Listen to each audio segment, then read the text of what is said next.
Bonjour à tous, frères et sœurs. J'espère que la semaine a bien commencé pour chacun de nous.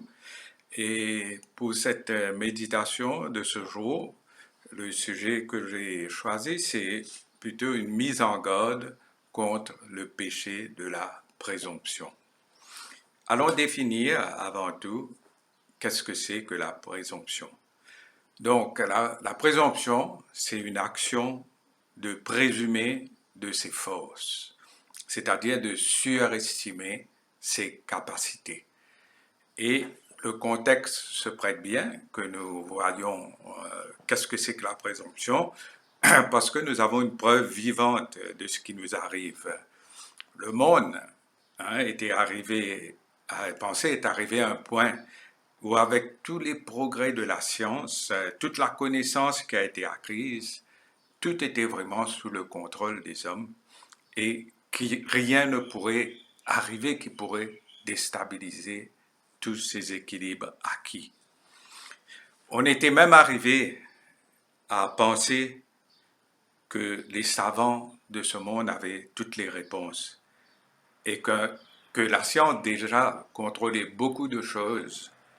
Et avec le temps, la science pourrait vraiment tout contrôler. La folie des hommes les a même amenés à penser que la science pourrait ressusciter les morts. Nous savons que beaucoup de ces milliardaires qui dépensent beaucoup d'argent avec un système qui s'appelle la cryogénie, c'est-à-dire que à leur décès, leur corps est, est, est, est conservé à des températures, des grosses températures, et ça coûte vraiment très cher. Pourquoi ils le font ça? C'est qu'ils pensent qu'un jour la science trouvera le moyen de, de faire revivre, de les faire revivre, donc leur corps est bien préservé. On n'aura qu'à appliquer toutes ces techniques-là pour les faire revivre. Nous voyons où la folie des hommes peut les amener. Mais n'oublions pas, voyons tous qu'un virus invisible, quel dégât il a fait. Et il n'y a pas que seulement ça. Quand nous voyons ce qui se passe dans le cosmos, le peu que nous connaissons, nous ne pouvons pas contrôler tout cela. Nous savons, les scientifiques savent qu'il y a toujours un danger d'avoir un jour une grosse tempête électrique qui va vraiment, à ce moment-là, rendre inutile tous les systèmes informatiques, qui va disable, comme on dit, tous ces systèmes-là, juste après cette tempête électrique. Imaginez-vous, qu'est-ce qui peut se passer si ça arrive, On sait que c'est une possibilité. Tous les avions qui volent dans le ciel, tout d'un coup, ne sauront plus où ils sont. Tous les transports, métro, train, tout ça, tout va être déstabilisé. Les banques, tous les commerces et tout. Mais la Bible nous dit que c'est Dieu qui est maître aussi du cosmos. Donc, tout ce qui se fait sur cette terre, dans les cieux, partout dans l'univers, même toutes ces choses que nous ne connaissons pas, c'est Dieu seulement qui est maître de tout ça. Mais l'homme était arrivé à un point où, croyant détenir les réponses à toutes choses, a été amené à la dure réalité de savoir que ce n'est pas l'homme qui est maître de tout ce qui se passe dans le monde. Nous voyons même que récemment, dans des grands pays comme l'Amérique, la France, beaucoup de structures ont été démantelées. C'était des structures, allons dire, très primaires de précaution, très simples, qu'il fallait prendre, mais ils se disaient, non, là on est arrivé à un point, ces choses-là ne vont plus nous arriver, et de toutes les façons, si ça nous arrive, on pourra avoir une réponse d'une manière ou d'une autre avec la science. Mais nous savons qu'est-ce qui est arrivé. Le coronavirus est arrivé et ça a été une catastrophe. Personne ne savait plus quoi faire, comment faire. Et tout ça, bien sûr, c'est à cause de la présomption des hommes. Mais pour nous aussi, chrétiens, cela est une piqûre de rappel. Nous devons faire attention à ne pas nous montrer présomptueux et faire preuve d'une fausse sécurité par rapport à notre situation. Le verset que nous allons voir ce matin est dans Psaume 30 et c'est le verset 6. David, qui écrit ce psaume, il dit « Je disais dans ma sécurité, je ne chancellerai jamais. » Qui dit ça? David, un homme de Dieu, quelqu'un, un héros même de la foi. Mais il reconnaît qu'il avait dit que dans sa sécurité, il ne chancellerait jamais. Il s'est dit, je suis prospère et rien ne peut m'arriver. Mais nous connaissons la suite dans le verset suivant. Lui-même, il dit, tu cachas ta face et je fus troublé. Donc, si David lui-même n'a pas été épargné et a été victime de ce péché, ne nous parlions pas trop fort, nous. Prenons garde.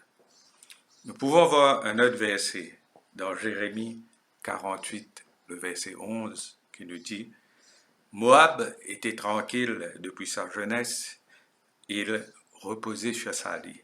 Il n'était pas vidé d'un vase à l'autre et il n'allait pas en captivité. Aussi, son goût lui est resté, son odeur ne s'est pas changée. » Voilà Moab, qui lui aussi s'est dit « Ah, j'ai eu aucun problème pendant des années et des années. Personne ne nous a envahis. Hein, c'est ça l'idée, il n'était pas vidé d'un vase à l'autre, il n'allait pas en captivité.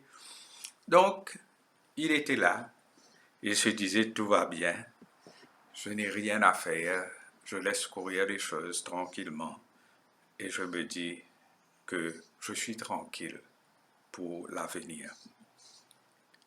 Mais quelle a été la fin de Moab? Tout de suite après le verset 12 nous dit « Voici les jours viennent, dit l'Éternel, où je lui enverrai des gens qui le transvaseront, hein, c'est-à-dire qui vont l'envahir, il va sortir d'un endroit, aller dans un autre en exil, ils videront ses vases et feront sauter ses outres. » Voilà, finalement, quand Dieu est intervenu, quelle a été vraiment la condition de Moab. Donc, ce que je peux dire, c'est qu'au milieu de tous les troubles que nous amène cette pandémie, nous pouvons quand même trouver sujet à remercier Dieu. Pas dans le sens que le virus tue, que nous avons à faire face à des grosses difficultés. Tout cela, c'est du domaine de la souveraineté de Dieu.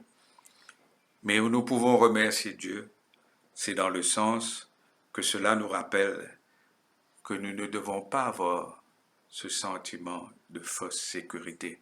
Même si aujourd'hui, nous ne manquons de rien, nous sommes dans l'abondance ou nous manquons de rien, rappelons-nous qu'aujourd'hui, cela peut nous sembler que tout va bien, que notre avenir est brillant, mais demain, d'un coup, nous pouvons tout perdre.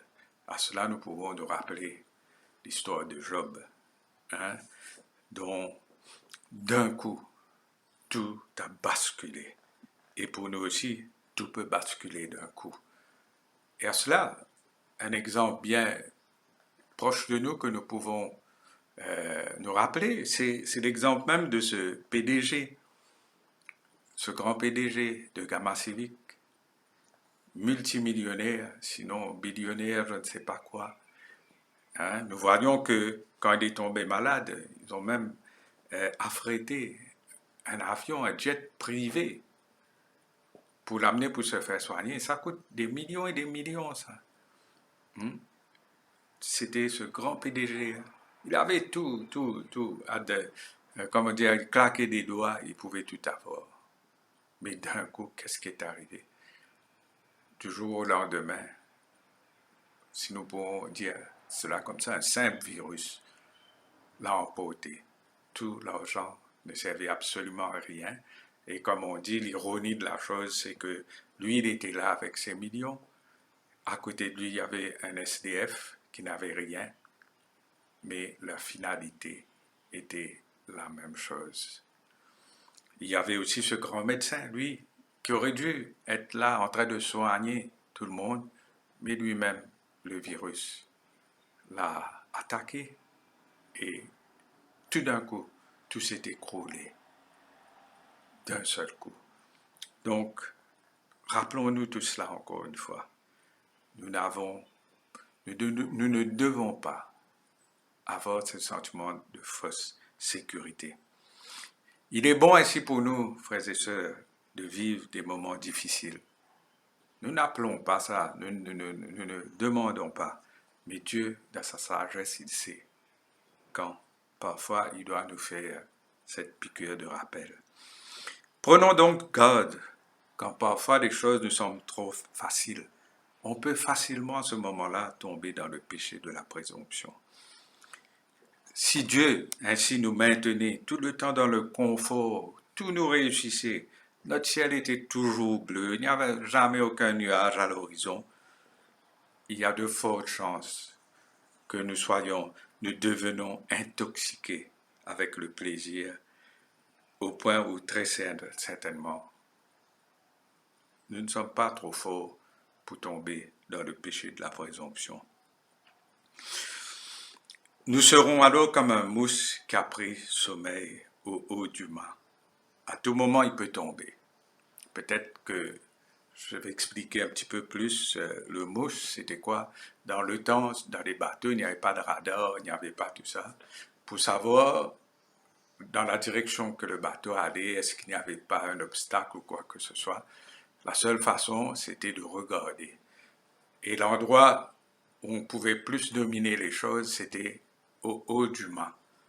Donc, il y avait très haut, au plus haut point du mât, un genre de petit siège, où bien souvent on en voyait, c'était très souvent pas des enfants, mais des très jeunes garçons. Pourquoi? Parce qu'il fallait avoir quelqu'un de léger. Si on mettait quelqu'un de trop lourd, comme beaucoup d'entre vous connaissent en physique, ce qui s'appelle le principle of moments, tout risquait, s'il était trop lourd, ça pouvait affecter la stabilité du bateau. Donc, c'était toujours quelqu'un de très léger, et généralement, c'était un jeune garçon. Et son rôle, c'était de monter au haut du mât, de s'asseoir dessus et de regarder tout autour. Mais vous réalisez qu'être au haut du mât, à cette hauteur-là, avec le vent qui souffle et tout, on ne pouvait pas se permettre de prendre sommeil, parce qu'à n'importe quel moment, on pouvait tomber. Donc, c'est un peu cette image qui nous donne de ne pas être comme un mousse, un petit mousse, comme on appelle, qui est au haut du mât et qui prend sommeil. À n'importe quel moment, on peut tomber. Donc, ce n'est pas ce que nous demandons à Dieu de nous envoyer des afflictions. Non, certainement pas. Mais quand cela arrive, réfléchissons et voyons ce qu'il veut nous apprendre dans nos afflictions. Il prend soin de nous en tout temps et en tout lieu. Nous ne devons pas nous inquiéter outre mesure. Nous lui faisons confiance et en même temps, nous réfléchissons à quelques leçons que Dieu veut nous enseigner dans ces moments. Cela peut nous sembler paradoxal, mais nous devons remercier Dieu pour nos hauts, nos bas, car s'il ne nous avait pas disciplinés de cette façon, nous nous serions peut-être sentis trop en sécurité et ça aurait été l'occasion pour nous de pécher. Donc, tout cela ne veut pas dire aussi que nous ne devons rien planifier pour l'avenir, non. La sagesse même, dans Proverbe, nous voyons, nous devons être comme la fourmi qui fait provision pour les jours à venir. Il nous est demandé de planifier. Nous avons à le faire.